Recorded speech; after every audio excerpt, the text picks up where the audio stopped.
Welcome to the show, guys. We are live once again. You're here on MCJ Media. It is 2 a.m. here in Melbourne. So for those of you tuned into the broadcast, no doubt doing a bit of night owl activity, as are we today. It's a great honor to be back live again with Mike Closer from Washington, D.C. You may have caught Mike on one of our previous broadcasts. Mike's a political expert and is thoroughly knowledgeable on the political process in the United States, policy, the Trump administration, economics over in America. His knowledge by far supersedes anything you'd hear on the ABC or SBS, and he's on the line right now, guys. So we're not going to waste any time. We're gonna bring him on, Mike Closer from The Best Closer Show. Mike, are you there? I am. Good morning, my time, Morgan, and good late evening, your time. Thanks for having me back on. It was an honor to be on your inaugural episode, and I'm glad to be back and as often as possible. So thanks again. Perfect. Thanks a lot for coming back, Mike. It's great to see you there, and it's 10 a.m. for you right now, Friday morning, if I'm correct. It's 2 a.m. Correct. here, Australian Eastern Standard Time, so that applies to at least Victoria and New South Wales. Yes, 10 a.m. is correct. And I appreciate the fact that we've are on each other's shows and we've worked around our time differences because we're all about making a big difference. So I appreciate the fact that we've been able to work it out with this awesome technology. So Yep, we have, absolutely. The world is at our fingertips. I was on Mike's show about 9 hours ago, and we had a great talk about Australia and the state of affairs and somewhat the sad state of affairs, I suppose, in here. But nonetheless, a great productive conversation, as we always do. And now Mike's on my show. You know, this is a really incredible transformation from going to Mike's show and now Mike being on my show. So previously, it was all about the state of affairs here in Australia, and what I'll do is I'll post the entire interview that we had up on YouTube, and that will give people also a chance to see the format at bestclosershow.com. So Mike, tell us what's going on in your neck of the woods. We see a great deal of noise coming from Washington, D.C. from a certain Nancy Pelosi and a lawyer by the name of Adam Schiff, who, from my impression, are doing everything they possibly can to remove your president, a duly elected president, somebody who was voted in fair and square, who hasn't committed any crimes that I'm aware of. Would you mind talking a little bit about that? Because here in Australia, our mainstream media gives Australians the impression that there is some type of legitimate reason behind this impeachment inquiry, and that Adam Schiff has some type of compelling evidence to support this assertion that Donald Trump should be removed from office. So please shed some light on that for us. You know, as I would think most people know, people were calling for his impeachment before he won. They were calling for his removal if he did win. And the day that he did win, they started calling for his removal the next day. So this has been an ongoing theme for a long time. Under high crimes and misdemeanors, there's nothing there and there's no there. They're just trying to damage the president verbally. They're trying to take out his kneecaps. They're trying to do anything to hurt his gravitas that has built itself to be quite incredible. They're trying to chip away at something that you can't chip away at and break. It's impenetrable. So as a quick background, it's called an impeachment probe because it really hasn't gone to the next step yet. And this probe has been designed through the House Rules Committee to only allow certain evidence in that represents the Democrats, but make sure the Republicans can't call any witnesses or cross-examine any of them in any form. So it's a rigged situation to damage the president. At the end of this, Morgan, it could be that they still don't have the votes in the House to be able to take it to the Senate. And here's why. There are well over a couple dozen people that are in Trump positive areas in the United States that if they were to vote towards impeachment, they would be giving up their seat. So in retrospect, they're going to have a big decision. Do they want to sit around for the extra millions and not support impeachment and stay in their position? Or are they willing to give up their position to take someone out of office that truthfully, Morgan, hurt their feelings? In fact, The truth is that they don't like our foreign policy supporting Ukraine, and they were against giving Ukraine Javelin missiles. You know that because under the Obama administration, what really happened? They gave them blankets and food, but refused to give them anything to protect themselves. If they wanted to, it would have been done by now. And they're very upset that this president not only did that, but supports Ukraine in a big way and doesn't fit their Putin narrative overall. So I would say they don't like our foreign policy, Morgan. They have a lot of hurt feelings about people being replaced. Decisions being made aren't what they enjoy. And the bottom line is it won't go anywhere into the Senate, and the president won't be removed, and it will be a landslide 2020. Right. So what it appears to me, Mike, is jobs are surging, popularity for your president is surging, right? And I think especially with a lot of the minorities, we're really seeing a tremendous amount of support from the black community, the Hispanic community, and that's probably because they're getting jobs and their income is up, and the promises that were made during the 2016 election, as far as I can see, President Trump is coming good on those promises, and it shows in the support that he has garnered up into this stage. Now, I look at this situation and I think to myself, it must be costing taxpayers a tremendous amount of money, these shenanigans, these meetings, these probes, the airtime, and just the pure amount of man hours that is required for the Democratic Party to be channeling all of this energy and resources into attempting to de-seat Donald Trump. Do you think that this is the only way they could, quote unquote, win? Because for a democratic country, one would imagine the Democratic Party would campaign based on the merits of their party policies. But instead, it seems that they've thrown those merits out the window, if those merits still exist, and they're going for some, alternative tactics, to put it nicely. Morgan, there's no more moves left on the chessboard. If you've played chess many times over, you realize when it comes to a point of checkmate. Well, with the looming IG report, which is coming out on the 9th, with these bits and pieces you're starting to hear, with what's going on in the Epstein trial right now regarding his murder, and now a guard agreeing to give up evidence on that, everything is coming together towards checkmate. And there's no way to back out of it any longer. So regarding the cost you just mentioned, a tremendous cost has gone into this, but there's also an untold cost, Morgan. We've had the USMCA that's been approved and ratified by the Mexican government, approved verbally by the Canadian government, and the majority of America wants this approved because it represents our farmers and everything, and righting the ship between the United States, Mexico, and Canada.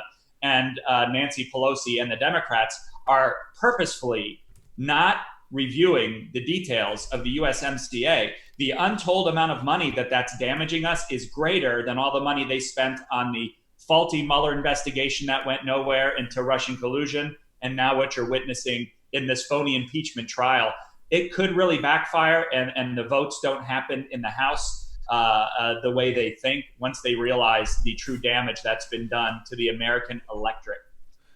Absolutely. And I can't help but think there must also be an element of psychological damage inflicted to a tremendous amount of people in your country. It's no secret the jobs that have surged under President Trump, and home ownership and markets that have been revitalized due to his change on foreign policy and trade. So I try to put myself in the shoes of, say, somebody who voted for Trump or even did not vote for Trump, but who is benefiting greatly from his presidency along with their family.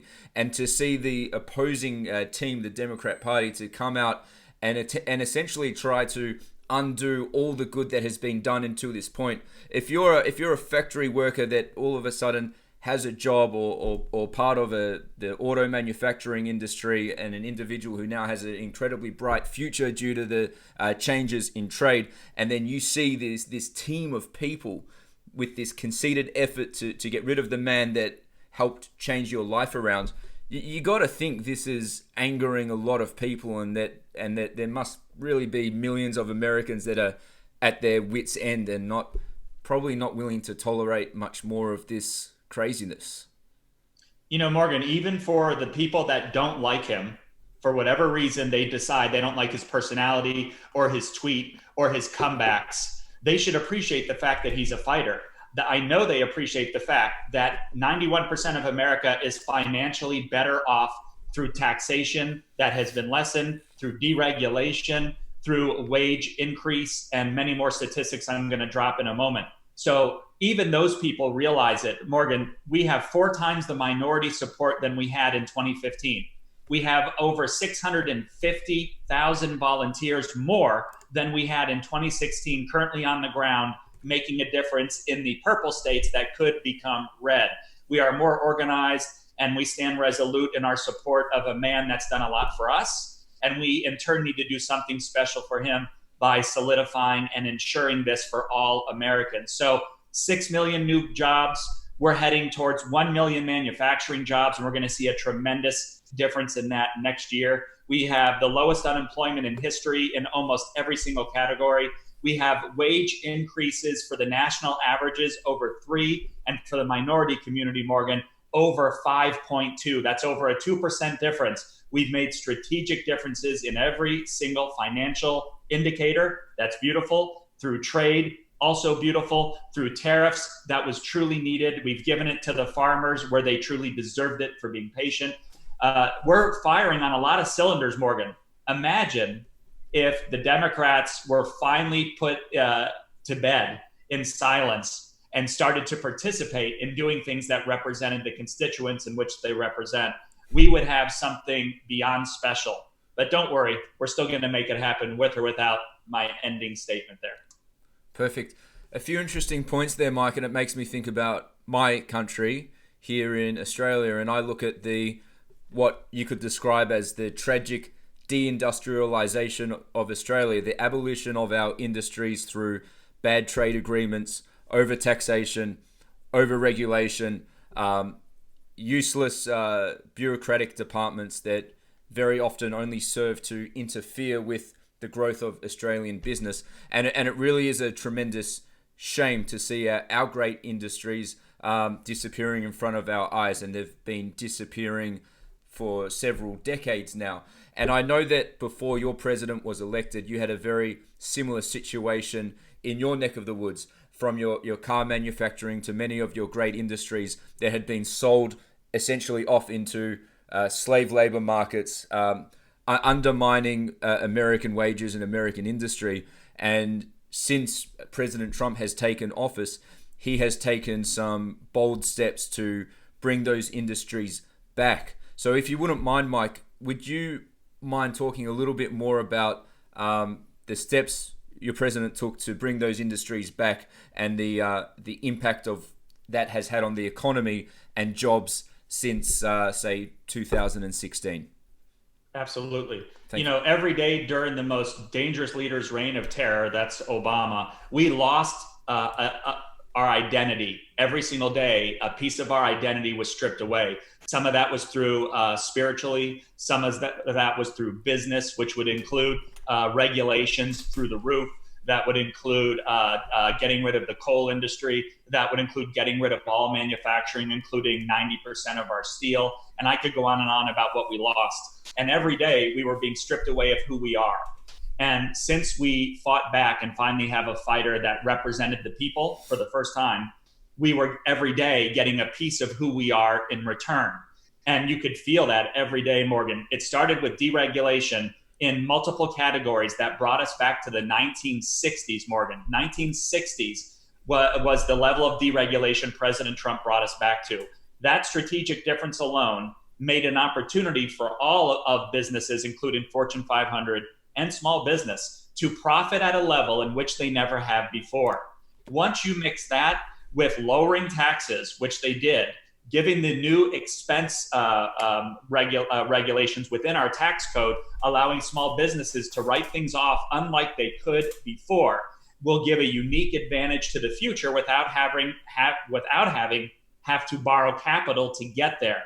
That is all going on, Morgan, while our interest rates were working against us and we're having no inflation. So we were hitting on every single cylinder, and yet everyone was fighting against us. So deregulation, opening up the doors to the coal industry, taking West Virginia from 50th in the nation in 5 economic categories. They're already number 1 in the nation in 3 economic categories in less than 19 months. It's the fastest turnaround of any state in American history because of making a decision. Hillary once said, Morgan, we're going to put the coal industry out of business. And truthfully, she was right. She did do that. She put them about 80% out of business. Families that have worked there for 3 generations beyond were put out of business and forced to file bankruptcies and forced to live off the government. They didn't want this. Well, guess what? They're coming back unlike people have ever seen before. And the coal industry is a good barometer because that began the next level, which was the steel industry starting to come back. Why? Because we're building in America and we're going to buy from America and not dump Chinese steel here. That's another example. So we have steel making a comeback in a very big way. We have deregulation in the drilling, ability to drill oil and natural gas. We are going to be drilling in Alaska, in Anwar, which is the largest prize in world history, something the United States bought from Russia for a very small price, as you probably know. And we also found the second largest oil deposit in our history located under New Mexico and in Texas, and it's a big basin. So Morgan, we are set for the next 1,500 to 2,000 years with natural gas, energy independence with regular gas and oil and beyond.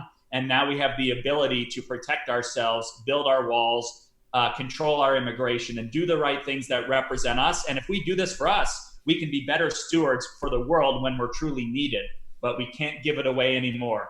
That's the bottom line. And I think in retrospect with Australia each day is losing some of its freedoms until they get a true fighter in office that represents the people and stops kowtowing to the horrible immigration laws, misrepresenting the Australian people, not allowing them to have the rights to dig, to drill, to use the resources below them, and to have the proper irrigation and water opportunities that others have, not at a premium, but at a price that's affordable.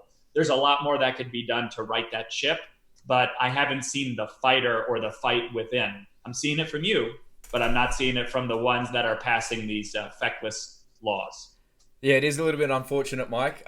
We definitely need a surgence of fighters to enter Canberra, to enter our Parliament House without a shadow of a doubt. And, you know, we have a history of fighters. Our great Anzacs from World War I and our great veterans from World War II and all the major wars that Australian troops fought, most often side by side with American troops. So we have a tremendous fighting spirit and history, but the people who currently occupy a majority of the seats in Canberra, I would describe as that they've inherited an incredible fortune that they didn't work for, Mike.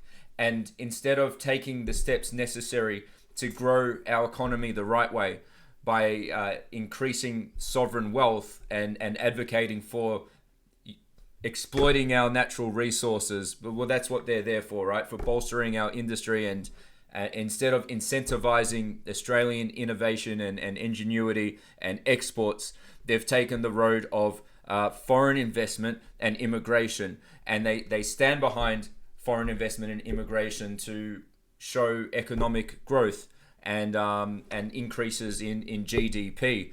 But unfortunately, that's not creating real wealth for our country, where our living expenses are now coming to a point that it's becoming unaffordable for many, many families, and many people are struggling and being forced to dip into their savings, and the rate of interest at the moment definitely putting a lot of pressure on many members of our retired population. So it's interesting hearing you speak about these industries that have come back and the deregulation, because every point you've touched on, it makes me think about my own country, because all of those industries, all of those resources, reserves, I mean, even oil, we have all of that right here in Australia. And that really just goes to show, based on our low population and abundance of resources, Australia is going to be quite the battleground between the United States and China. There's a bunch of people who classify themselves as geopolitical experts out there. Whether they're true experts or not, I don't know. But you hear a lot of talk about last century was all about USA. This century is all about China. We see China's aggressive expansion, obviously their military expansion in the South China Sea. We see their Belt and Road Initiative all the way through Asia and into Europe, and also down south around our immediate area here in Australia. And very often the ports that China is building, they're choosing to position these ports sort of close by American military bases, which has led many people to believe that China's Belt and Road Initiative is not simply an economic project designed for what they call reciprocal trade, rather a move to dominate the waters and to assert global dominance and to put a big made in China stamp on this century. And you know, to put that in comparison to everything you've said about your surging economy and these great industries becoming open for business, makes me think that the US may need a tremendous amount more resources. And I think about our country and I think, hey, how come we can't do a deal? So based on that, where do you see China right now? I'd like to get your thoughts on the threat China poses to the United States in terms of their ambitions to take that number one global position as this century's superpower. Well, if President Trump didn't win, China would already be the worldwide leader in almost every category, and we would have lost that title in 2018. Because of what President Trump has done for us, and we're up about 15 to 20 trillion, and they're down 30 to 40 trillion back to their 1960s. We have set them so far back, Morgan, that they can't catch us. So I have no worry about China and the United States anymore. And we're days away from phase one of a trade deal that they need more than we need, period. That's the truth. And it will help the economy in the United States also. And that's fine also. But I'm not going to do it just because. This has to be something meaningful. And it's the largest deal ever put on paper in world history. So it's got to mean something. And it's the right person negotiating it on our behalf today. But I want to talk about what you said about Australia. You know, if I was making a bet outside the United States with my money, okay, I would be betting on Australia. If Australia deregulated, if Australia did not sell out to the Chinese, and if Australia realized that they probably have probably the second greatest wealth on the planet available to enrich themselves with and prove and to build a backbone and to prove that the fighting spirit that's always been there is back, and show that they have that, Australian exceptionalism, which is okay to be. Once you do that, you could set yourself up to be not just a power, but a true superpower, militarily protecting yourself, one of the largest land masses that is untapped, the least untapped of any place on the planet. I would be betting on Australia. But the fight I was talking about was that verbal charge that sets the tone for the people to say, look, you're misrepresenting who we are. You're giving more resources to people that are not Australians. And now expenses are through the roof. Rates are very low. That means the economy is about to break, and that the next step would be bankruptcies and beyond. And so there's about to be a domino effect unless someone grabs the reins and really sets the course towards something special. And it will come through deregulation and lower taxation. And there's no harm in trying that. So China's impact is greater on Australia than it is on the US. And we need to make sure that influence is less than no matter what the decisions are by the Australian government. Definitely.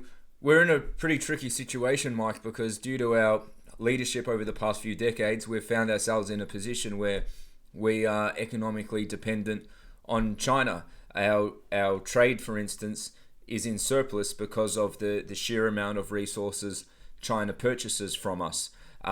Chinese foreign investment on the rise, with the trajectory of, in fact, overtaking American investment.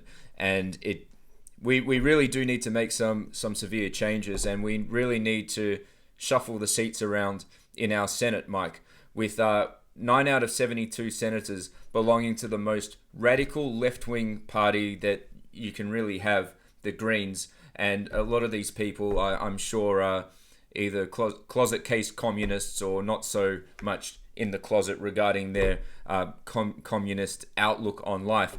It's very, very difficult to pass meaningful legislation, as you could imagine, pertaining to deregulation and opening up new areas for exploration of resources and so forth. So we really are going to require a very, very grand scale political awakening in this country, so average Australians can get out and vote for people who will put their best interests first and who will put the economic interests of the country first. And I personally think it can happen. We need to help educate people. Here in Australia, it's really, a lot of people are not too politically savvy. That's sort of just us as a nation. It's really always been, well, who are you going to vote for, Labor or Liberal? And many people don't consider that there are options out there. And we have a preference system in Australia whereby you could vote for a minor party and then, say, put Liberals as your second preference. So you're not wasting your vote, but you are giving an opportunity to somebody who is not towing the establishment party line. So yeah, I do have a tremendous amount of hope for our country. We just we have to put some more patriots in Parliament. Now, Mike, I was speaking to somebody claiming to be an expert on global economics who made an assertion, and I wanted to run it past you, and I wanted to see what you think about this. And I am paraphrasing here, but it was regarding the withdrawal of US troops from I want to say it was Syria, right, near the Kurdish-controlled region. And of course, here in Australia, the coverage went along the lines of President Trump has endangered the lives of Kurdish people by pulling the troops out. So essentially, blaming the United States for the unjustified Turkish aggression, which makes no sense. It's kind of like blaming the victim. It's like, well, you shouldn't have been walking down that street that night. And this so-called expert made the assertion to me that Trump made the move to pull the troops out because the debt in America is becoming too overwhelming, and bringing troops home is a way of somehow preserving the economy.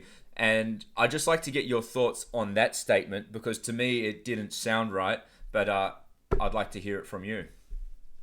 Thank you. That is factually incorrect. So our troop levels in that region was all the way down to about 27 or so troops, not 270, not 2,700, but 27 or so.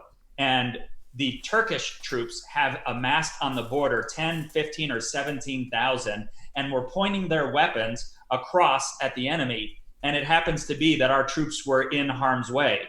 President Trump removed those troops and then put troops to protect the oil rigs, which is a total of 600 troops. And the reason we did that is because President Trump always said we should either get the oil, control the oil, and or have the ability to profit from the oil. And so if we manage it, if we give 90% of it to the people that deserve it in that region, and we keep a 10% fee for managing it, we've done something where finally all of our fighting and our spilled blood and money lost and or wasted is worthy of something that pays back us in some form. Perfect. Rightio. So is there anything else you'd like to add? Any important events in the administration's calendar or achievements?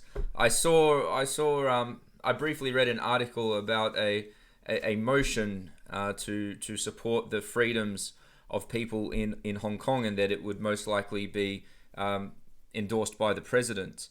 Is there anything you can add to that, Mike? So the president did speak this morning on that subject, and here's the fine line you walk when it comes to the Hong Kong problem. Number one, we certainly do support the Hong Kong people, and they've lived under a certain way for a certain amount of time, and the people in China are upset by that. Mainlanders don't like the fact that there's this heathenist place that people can go to have freedom. At the same time, it's at a breaking point because the trade deal is about to be signed and or close. And so the Senate is about to pass something that you just described. And the president this morning said, of course, we support the Hong Kong people. We're in the middle of a trade deal that means it's the largest deal ever signed. And so with that, President Trump reminded everyone that the reason Hong Kong has not lost is because part of this trade deal is President Trump convinced Xi Jinping to not invade. And they have troops amassed to invade, over 100,000 ready to take over. And they already started to install new people into politics and take out some of the Hong Kong people, which was one of their inroads into at least getting in there without taking over militarily style. Needless to say, the president probably should not be commenting on this right now if this trade deal is about to be signed. And if this trade deal is about to be signed, I certainly would say that you need to lay off Hong Kong for a certain amount of time, and you could start instituting people that could advocate and run for office and share the ideas that you believe best represent communist China in non-communist Hong Kong. Just like there's a Muslim party, Morgan, that I don't like, just like there's a communist party that I don't like, just like there's a Democrat party that I don't like, and sometimes there's a Republican party I don't like. I'm a MAGA party, and I'm all about making the country great again and the best ideas that represent that. And hopefully that answered your question on that in a long sort of way of our best moves with Hong Kong. No, it definitely does. What I take from your statement, Mike, is that essentially the president is using diplomacy through trade to support as a sort of subsidiary thing to support the people of Hong Kong in their desires to live in relative peace with some degree of democracy along those lines. It's a great description. Another way to think of it, Morgan, is this all began with tariffs. Every place we laid the dangling participle of a tariff on someone, we've won. Every place. None of them have ever been put in check, ever, Morgan. Not one president was ever willing to discuss or take on trade because trade has been bought and paid for by lobbyists and special interests. But not this president. He disrupted it, he interrupted it, and he made them, these countries, come to the table and give more to NATO. He made these countries come to the table and start having dialogue, or they could lose everything. Because the last statement I'll make on this is that the United States needs no one, but everyone else out there needs the United States. That's a fact. We can be self-reliant, self-resourceful for hundreds of years and never do trade or business with anyone and stay around 350 million Americans and do just fine. But everyone needs us. We don't need everyone. That would be an interesting world with a hyper-protectionist United States, just barricaded and armed to the teeth with nuclear weapons and resources for thousands of years to come. What an interesting world that would be, with probably Chinese troops crawling the globe and doing whatever they're doing. So Mike, I really want to thank you for your insight. We don't get to hear these types of insights on the Australian media, and 9 times out of 10, or probably closer to 10 times out of 10, the coverage is negative. And here in Australia, we don't hear about the profound effect of the tariffs that has transpired throughout the economy, and we don't hear about the jobs, and we don't hear about the elements of deregulation and the tax cuts, which of course leads to the propping up of industries. We don't hear any of that. Here the mainstream media will take a Trump speech, take one small thing out of that speech, and then report on that all night and say, look, I can't believe what he said. Is this the way a president should be acting? And meanwhile you're breaking records and job numbers every day, and it's just I'm not a conspiracy theorist, Mike, but it's just I can't ignore the fact that so many of the solutions that have been actioned by your president could be literally copied and pasted and enacted here in Australia, and we would achieve similar results. Yet those solutions are silenced by our media, and that is a major reason for why I'm so grateful that you take the time to come on my show to talk about to talk about these solutions to these problems, these terrible problems that you had experienced prior to 2016. So I'm gonna slice up our interview. I'm gonna make some segments. I'm gonna put it online, and hopefully we can get some traction and people can hear the truth. I appreciate that very much. In fact, Morgan, I'll end on this note on media. New media, which is what we are and what MCJ Media is, even though we aggregate things, we break it down for people in a way that they finally can understand versus just hashtags and headlines or commentary on mainstream, or as I call, opposition media, because they're opposed to everything that we always stood for, that our grandparents stood for. And you know damn well that's the truth. But they're pretending as though the environment and all these other things are more important, like thoughts and feelings. We only represent 6% of all media, Morgan, and 94% is mainstream or opposition. So that means us have to be louder. Us have to be bolder. Us have to give the truth so it offends people, because that's really going to peel back the onion and get us back to basics of who we were, what we already fought and died for, and give us the basics to move forward and be bigger, better, stronger, and more self-reliant. So continue your great work on MCJ Media. I'll come back as often as you'll have me and help promote all we discussed, which is both Australia and the United States, and of course the impacts around the world. So thanks for having me on. Everyone, to check my show out, you can go to TheBestCloserShow.com, and it's $5 a month to check me out. I've been deplatformed, as you all know, on Periscope after having a couple million views per week, deplatformed on YouTube. And lucky for me, I have an awesome audience that made sure I started a website called BestCloserShow.com.